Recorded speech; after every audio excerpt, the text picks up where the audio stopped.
Estamos de volta com o nosso canal aberto dessa semana, debatendo mais um assunto de seu interesse.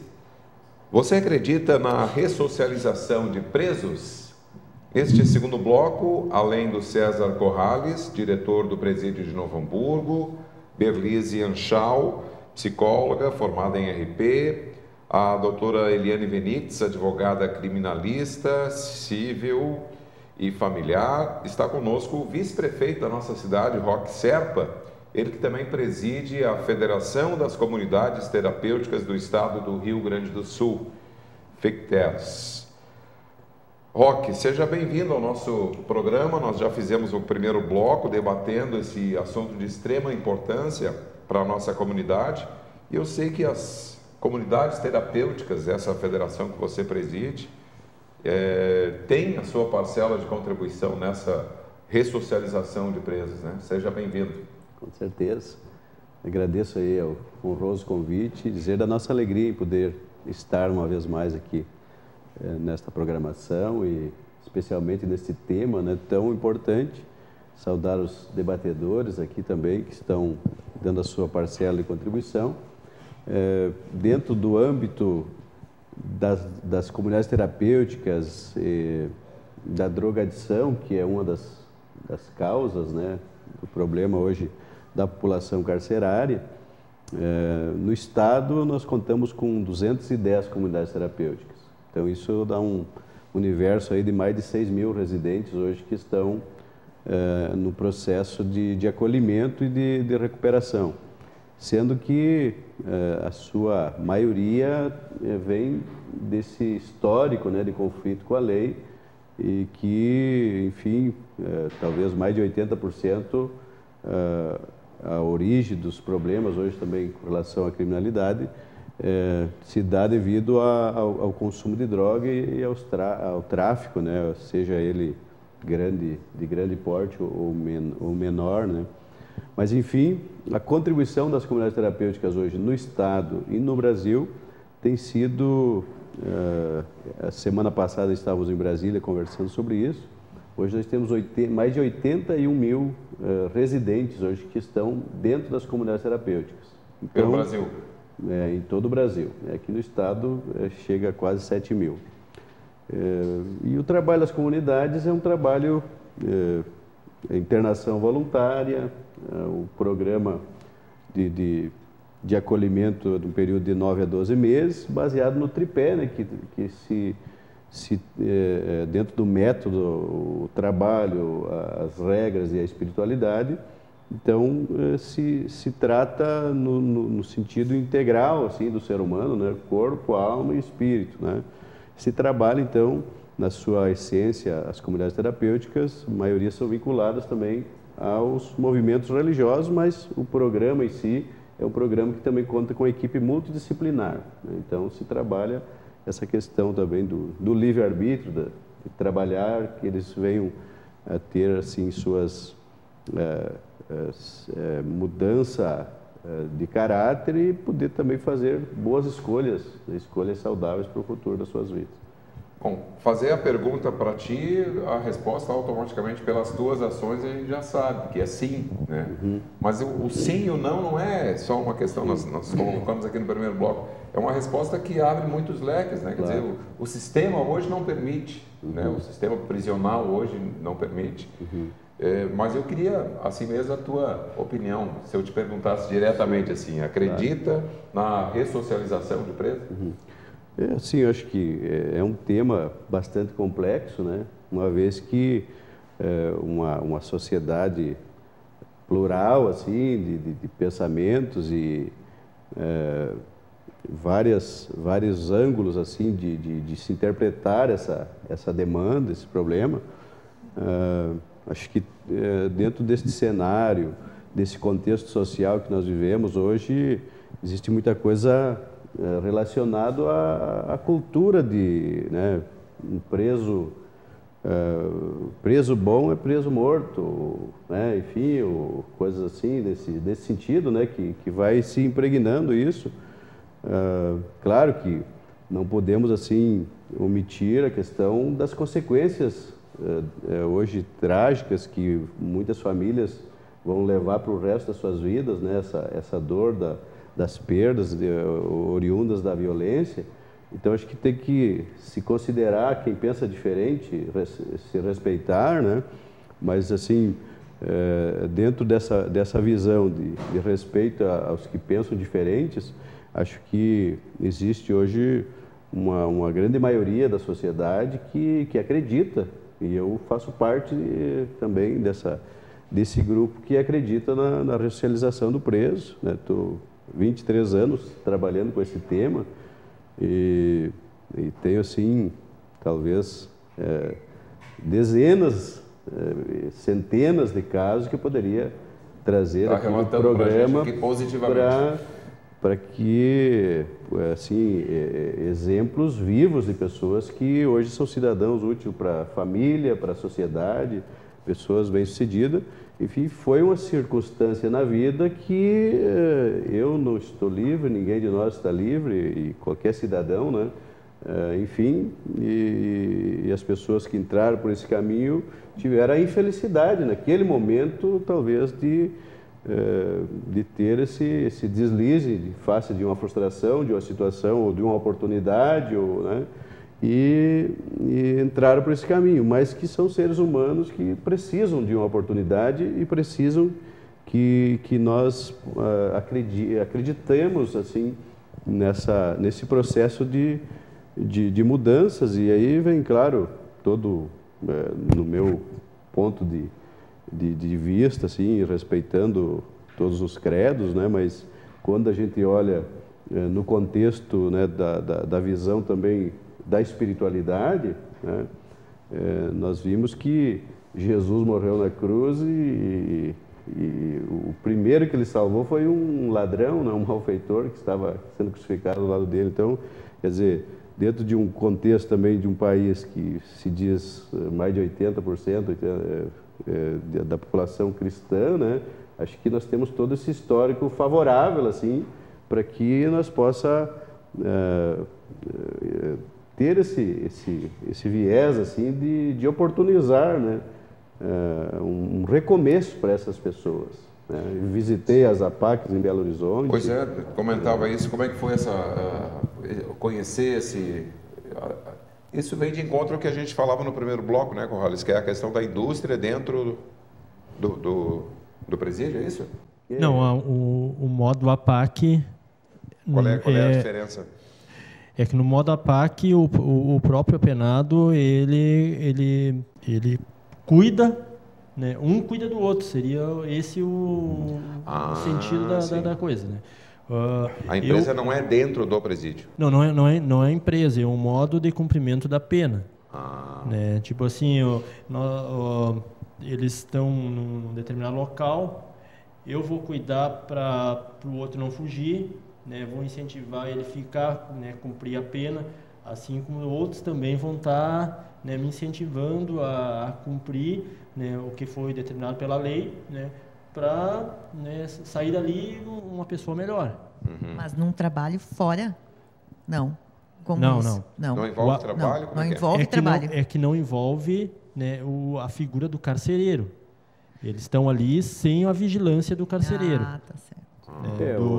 Do agente penitenciário, né? As APACs, na verdade, é um método paralelo, né, ao convencional. Acho que, assim como as comunidades terapêuticas têm dado a sua parcela de contribuição nesse cenário do mundo do crime, da ressocialização, as APACs ela vem com uma proposta também nesse sentido, né? Eu acho que todos os métodos são válidos, têm seus resultados, mas as APACs elas têm, assim, uma metodologia, né, nesse sentido de, acho que isso traz economicamente uma certa, uma boa vantagem, assim, de gastos, assim, público. Também atende um perfil de presos meio assim, diferenciado, no sentido de que tem que ser um perfil diferenciado. Triagem para poder participar do programa. Tu não tem a figura da vigilância. Os serviços do Estado na APAC é o serviço administrativo. Tem, claro, tem o serviço social, psicológico, né, com o servidor do Estado, mas a parte de vigilância aí não existe, assim, né? A Pax, então, ela vem com essa proposta de um processo de triagem, né, daquele preso. Então explica um pouquinho para a gente como é que funciona esse processo de triagem de quem está apto para estar neste tipo, então, nesse sistema. Como é que funciona isso? Como é que é a avaliação para tu pode participar do programa? Olha, eu também não posso dizer porque no Rio Grande do Sul não tem a PAC. Né? Não tem. Chegou a conhecer isso lá, Roque? Assim, nesse eu sentido de não como tenho assim, avaliar. muita propriedade para falar do tema, mas assim, participo desde o início do projeto para trazer a PAC aqui para o Rio Grande do Sul. Das audiências públicas e estivemos lá com a equipe da Assembleia Legislativa, mais umas autoridades da área, visitando e conhecendo o trabalho. Almoçamos lá com os presos. Com relação ao grau do crime, eu não sei como se chama. Periculosidade.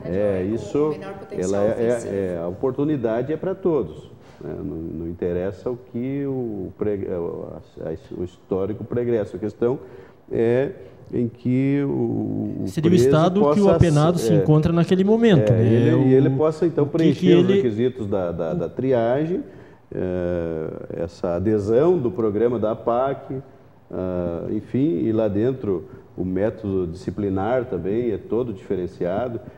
Na verdade, como eu venho desse ramo de comunidade terapêutica, eu traduzo assim, de forma simples, que é uma comunidade terapêutica com os presos. De maneira que nós temos aqui outubro do ano passado, nós tivemos uma reunião com o Ministério Público apresentando uma proposta de nós fazermos uma parceria com as comunidades terapêuticas do Estado do Rio Grande do Sul e o Ministério Público, o Judiciário, para nós receber presos dentro das comunidades terapêuticas. Aliás, para nós formalizar uma coisa que já acontece na informalidade, no sentido de que vários juízes hoje encaminham presos para dentro das comunidades terapêuticas, apenados, assim como eu diria, pessoas com determinadas condenações, né, enfim, para cumprir dentro das comunidades terapêuticas. Só que isso é um processo aleatório que está ocorrendo no Estado. E aí, como presidente da federação, eu quis assim que nós pudéssemos iniciar um debate para nós formalizar isso. E aí, então, já houve um sinal pelo Procurador-Geral do Ministério Público para nós evoluir esse processo. Então, está o doutor Bortolotto, o doutor Luciano, né? O doutor Bortolotto é procurador do Ministério Público, né? E o doutor Luciano, promotor também do sistema prisional, né? Os dois, né, do Estado. Então, aí nós levamos para dentro do Fórum das Comunidades do Estado, que eu presido, cada 2 meses, lá no auditório do Ministério Público. Já deixo o convite para quem quiser participar, né? Nós levamos para dentro do fórum essa discussão com as lideranças das comunidades terapêuticas do Estado. Então, a ideia é que nós possamos ter um projeto piloto. A partir desse projeto, digamos, 10 comunidades terapêuticas, atender 7 ou 10 presos. E a partir desse projeto piloto... Isso é um projeto.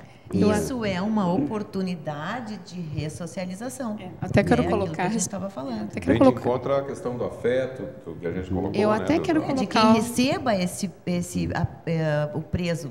Quem é que vai receber? Quem é que vai colocar ele dali para fora, onde ele começa a entrar de novo, sendo inserido na sociedade? Né? Que é essa questão bem importante que a gente estava falando antes. Sim, ele sai, terminou seu tempo de prisão, foi condenado a tanto tempo, fez um trabalho lá dentro, o tempo diminuiu para tanto, chegou o dia de sair. E aí? Nós temos um caso que eu acho que o Corrales vai lembrar, de um rapaz que estava com tornozeleiro na comunidade terapêutica, São Sebastião do Caí, acho que até você chegou a visitar, né? Sim, eu já visitei várias comunidades aqui na região, né? E temos uma parceria com umas quantas comunidades, a gente encaminha apenados para lá, a gente faz solicitação para a VEC, né, para fazer o tratamento de 9 meses. Muitos ganham a liberdade na própria comunidade, né, que a gente vai lá para levar o alvará lá, a gente já aconteceu essa... Esse caso que eu ia citar o exemplo lá de São Sebastião do Caí, ele passou com tornozeleira, então, e tal, cumpriu a pena, hoje está de monitor de uma comunidade em Farroupilha, quer dizer, se casou, tem uma filhinha, acho que já deve ter 6 meses já, e está inserido dentro de um contexto de recuperação de comunidade, agora passando para os outros o que ele recebeu. Então, isso é fantástico. Mas aí, de novo, vem a pergunta assim, ó, a gente pode chamar isso de casos isolados? É aquilo que tu estava falando antes também de alguns clientes que tu tem, né, que podem, porventura, enfim, ter um processo muito bom de ressocialização, mas eu estou enxergando isso ainda como casos isolados, e a minha preocupação é com o montante, é aquilo que a gente estava falando antes, né? É, a grosso modo, com o sistema de modo geral. O que esse sistema coloca para que essa pessoa tenha condições de ressocializar? Vamos pensar grande, né? Porque nós temos muitas como é que se chama hoje? Não se chama mais, quando eu era pequena a gente dizia, cuida que tu vai para a cadeia, né? A gente dizia quando a gente era pequena, a cadeia. Sanções. A gente dizia ali em cima, aqui em Novo Hamburgo, né? Sempre foi ali o presídio, e passava-se perto, olha, quem não se comporta vai para a cadeia, aqui é a cadeia. Tinha essa questão toda do medo, né? Passava por tudo isso antigamente. Hoje em dia não se tem mais nada disso, né? Hoje em dia se tem uma coisa muito ruim chamada sistema penitenciário, em que as pessoas que entram ali já entram, como tu disseste, vindas de uma má socialização na sua casa, que é o que estava falando.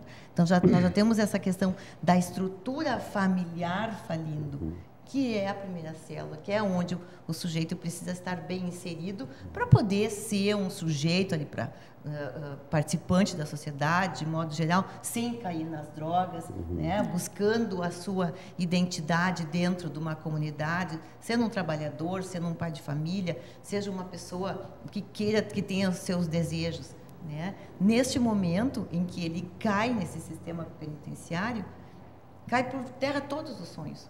Sim, termina tudo ali. Né? Os primeiros valores que a gente aprende é na família. E aonde a tua família não te dá esse suporte, não te mostra esses valores para te levar para a tua vida, né? Acaba caindo no mundo do crime. Tu acaba sendo recrutado, né, pelo crime. Eu queria colocar uma questão... Eu ia colocar justamente uma situação assim, ó, que o vice-prefeito aqui, o Roque, comentou a respeito de regulamentar essas situações de cumprir a pena numa comunidade terapêutica. Isso eu acho bárbaro, eu acho ótimo, porque eu tive vários casos, mas eu tive um que eu lembro que eu informei na minha petição, nos autos do processo, ao juiz e solicitei que ele fosse para uma comunidade terapêutica, porque ele era um dependente de crack. Ele delinquiu por conta da necessidade da droga. Então, existia ali uma família já desestruturada, né, mas existia ali uma pessoa que segurava e tal. E um dia a avó dele, que é a pessoa que criou ele, ela passou mal dentro do meu escritório. Eu tive que chamar atendimento médico, ela passou mal, porque é muito complicado para um ser humano, quem está segurando a barra, vamos dizer assim, segurar uma estrutura dessa, uma situação dessas. E aí, assim, ó, ele já tinha 2 vezes eu tirei ele.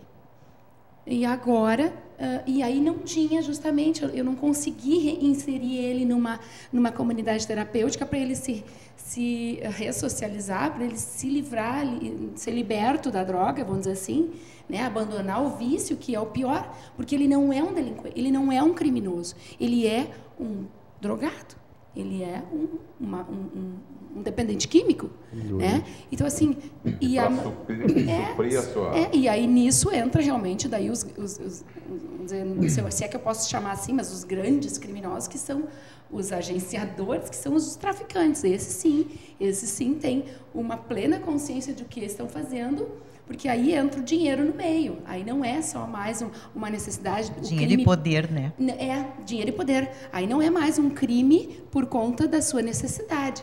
Eu acho que isso tem que se diferenciar bastante também. Uma coisa é o crime... assim, tu vai para o mundo do crime imbuído por uma necessidade, que a maioria é essa. Aí o outro, né, aquele que vai para ter poder, para, né, de grandes facções, isso aí não se é outro, né? E aí é uma situação realmente bem mais complicada. Tudo vem lá de onde a gente falou, né? Eu creio que a raiz toda é lá da família, enfim, da sociedade como um todo, né? Da situação social em que vive. Do ambiente, né? A gente sempre gosta de falar muito da questão do ambiente. Dos valores, que o Corrales comentou muito bem também, porque eu creio assim, não se cria um ser humano estruturado sem valores definidos, sem valores bem definidos. Não tem limites. Sem limites, né? Sem amor e limites. Eu costumo dizer, eu tenho 2 filhos pequenos, muito amor e muito limite, né? Mas assim, isso me chamou a atenção. E o que acontece? Ele saiu e ele agora, a última vez que falei com a avó dele, estava nas bocas, fazia dias que não aparecia em casa. Isso me corta o coração, porque eu sei que não é um criminoso que está ali. Ele precisaria de uma assistência, precisaria de uma ajuda. Entende? Eu peticionei isso para o juiz não aceitou, não, né, entendeu que não. Claro que né, o juiz em si ele tem sua livre convicção e decide, né? Só que se nós tivéssemos uma lei como a remissão, por exemplo, determinada para, né, em caso de detectar que verdadeiramente a pessoa é dependente químico, aí mudaria tudo, eu creio. Eu creio que seria muito positivo. Bom, nós vamos ter que fazer mais um intervalo, então, para os nossos apoiadores culturais e voltamos para o terceiro bloco do nosso canal aberto desta semana, debatendo: você acredita na ressocialização de presos? Esse é o tema que voltamos a debater no próximo bloco.